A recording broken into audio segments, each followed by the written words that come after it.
حضرت سیدنا سہل بن سعد رضی اللہ تعالی عنہ سے روایت ہے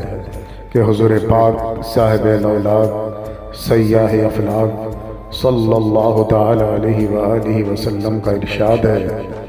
مسلمان کی نیت اس کے عمل سے بہتر ہے۔ دوستو،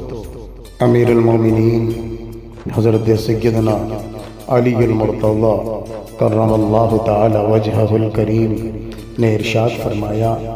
بندے کو اچھی نیت پر وہ انعامات دیے جاتے ہیں